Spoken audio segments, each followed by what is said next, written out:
Adik-adik sekalian, nek kowe pengen sukses, jaga kepercayaan, jaga kejujuran. Itu modal yang utama. Rasulullah itu yatim piatu, tapi bisa menjadi pengusaha sukses karena apa? Al-amin, bisa dipercaya.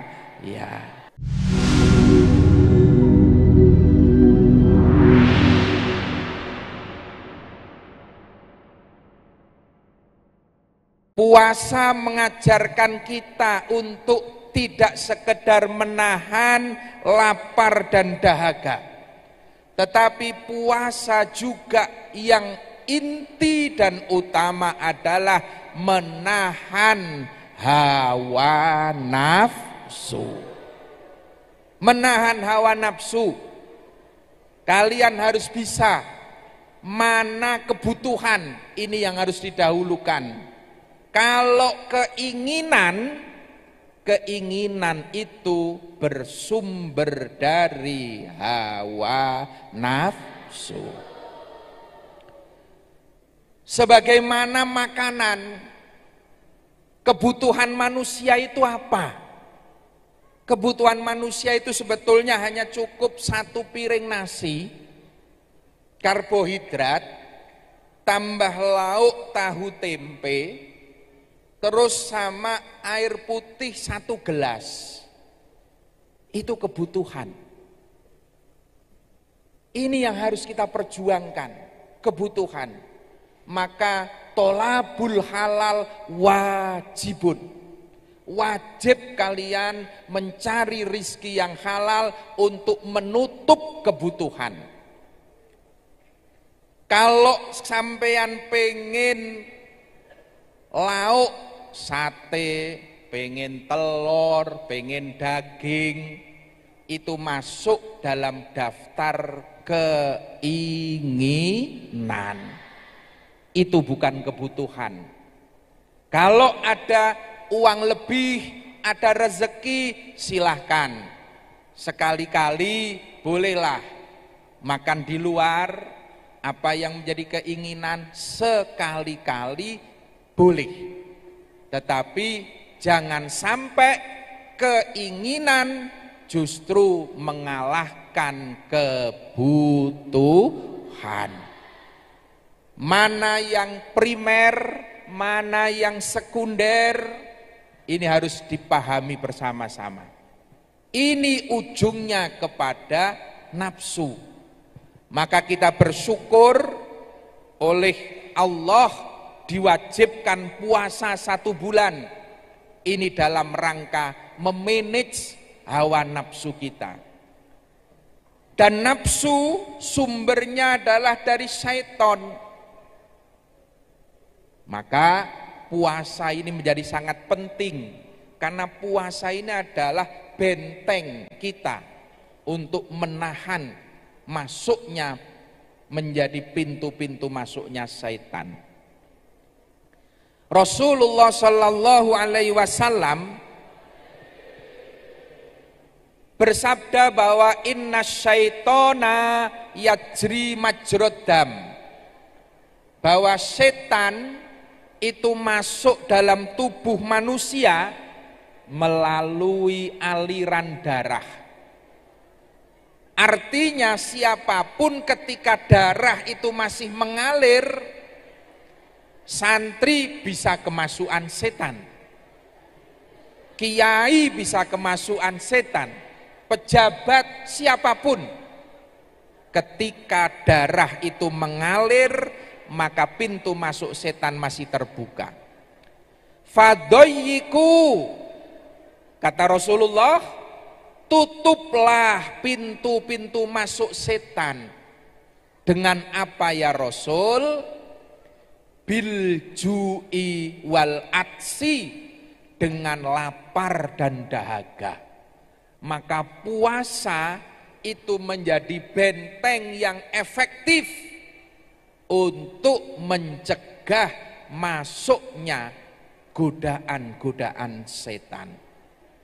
Maka dalam 1 bulan setan ini dipenjara Bulan Ramadan setan ini tidak bisa bergerak karena sudah tertutup semua pintu-pintunya. Tinggal tergantung nanti setelah Ramadan, bulan Syawal. Maka di pesantren kami Bapak, ini tiap Senin, Kemis anak-anak wajib berpuasa. Juga ada yang puasa Daud. Juga kalau santri-santri yang senior di sini dikenal dengan puasa dahar. Puasa dahar itu puasa tahun, Pak. Jadi 1 tahun penuh puasa kecuali hari-hari yang memang diharamkan puasa. Itu Lebaran, hari Tasyrik, dalam setahun cuman 5 hari dia nggak puasa. Ini untuk santri-santri senior itu melalui tahapan itu. Puasa dahar atau puasa naun. Itu setiap hari membaca Al-Quran 1 juz, siangnya puasa. Itu untuk santri-santri yang senior. Karena penting sekali lagi, puasa ini untuk stabilitas anak-anak, menjaga emosionalnya. Jadi kita harapkan santri-santri tidak hanya memiliki kecerdasan intelektual, tetapi juga kecerdasan emosional. Allahumma amin. Jadi santri ora gampang muringan, santri ora gampang ngamuan, ora gampang nesunan. Nah, ini modal tadi, keistiqomahan. Kita juga diajarkan oleh Rasulullah Sallallahu Alaihi Wasallam untuk menjadi santri yang amanah. Kalau Anda adik-adik pengen sukses usahanya, kuncinya adalah amanah, jujur. Puasa ini mengajarkan kejujuran kepada kita. Maka Allah menyampaikan dalam hadis qudsinya, puasa itu ibadah yang spesial. As-saumu li, puasa itu untukku, kata Allah. Wa ana atzibihi, dan aku akan membalas pahala puasa langsung kepada hamba-hambaku. Kalau amal ibadah yang lain pahalanya kose lo mari becik suwi, ora usah kuatir, kebagian nanti semua. Masih 20 menit atau mau duluan? As-saumu li wa ana atzibihi, puasa itu untukku, kata Allah. Wa ana atzibihi, dan aku akan membalas langsung, direct. Kalau amal ibadah yang lain, Allah itu membalas, memberikan pahala melalui para malaikatnya, melalui para utusannya. Tapi khusus ibadah puasa, Allah memberikan pahalanya langsung kepada hamba-hambanya. Karena apa? Karena ibadah puasa itu ibadah yang paling intim, hanya kita dan Allah yang tahu. Beda dengan sholat. Kalau sampean jamaah subuh apa ora, pasti ketahuan. Sing ora jamaah konangan keamanan. Gitu loh. Sing ora sholat asar konangan keluargane. Karena sholat itu bisa dilihat. Gitu loh. Ibadah apalagi? Zakat. Zakat itu bisa dilihat. Antara muzaki, mustahik, orang yang memberi dan diberi, itu bisa ketahuan.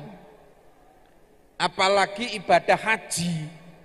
Haji orang sekampung tahu semua. Tapi kalau puasa tidak ada yang tahu. bisa pura-pura malam ikut sahur, siangnya pas wudu duhur-duhur sambil minum sak teguk dua teguk, nggak ada yang tahu. Puasa itu nggak ada ciri-cirinya. Oh, kalau orang puasa itu kelihatan lemes. Banyak orang yang nggak puasa juga lemes karena memang kurang vitamin. Iya kan?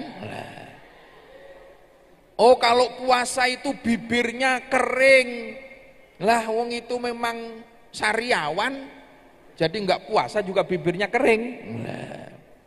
Oh, kalau orang, monggo Mas Nas, Kiai Nasrul Arif ini juga pengasuh pesantren kita, Pak. Jadi puasa itu tidak ada ciri-ciri khusus yang bisa dilihat oleh manusia. Artinya puasa itu melatih kejujuran. Melatih kejujuran. Tidak bisa kita berbohong kepada Allah. Mungkin kalian bisa berbohong kepada keluarga, pura-pura puasa. Berbohong kepada teman, etok-etok poso. Tapi kepada Allah kita tidak bisa berbohong. Maka barang siapa yang puasanya penuh, insya Allah kualitas kemanusiaannya, kejujurannya akan bertambah. Allahumma amin. Dan ketika kalian jujur, ini kuncinya. Rasulullah itu menjadi pengusaha sukses, kuncinya adalah al-amin, bisa dipercaya. Bisa dipercaya. Maka disampaikan al-amanah tajlibur rizqo. Amanah bisa dipercaya itu akan mengundang rezeki. Wal khiyanat tajlibul fakro.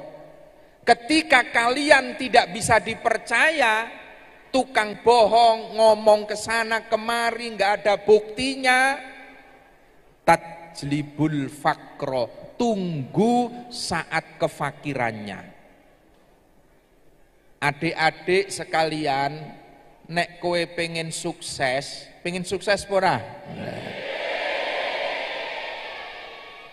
Jaga kepercayaan, jaga kejujuran, itu modal yang utama. Rasulullah itu yatim piatu, tapi bisa menjadi pengusaha sukses karena apa? Al-amin, bisa dipercaya.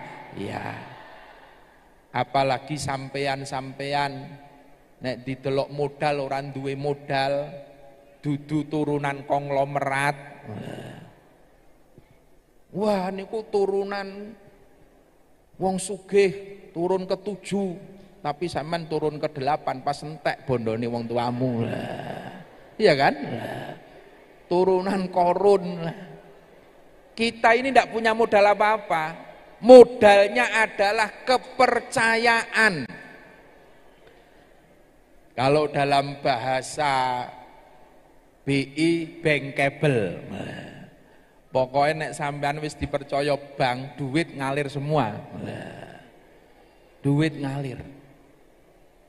Kuncinya kepercayaan.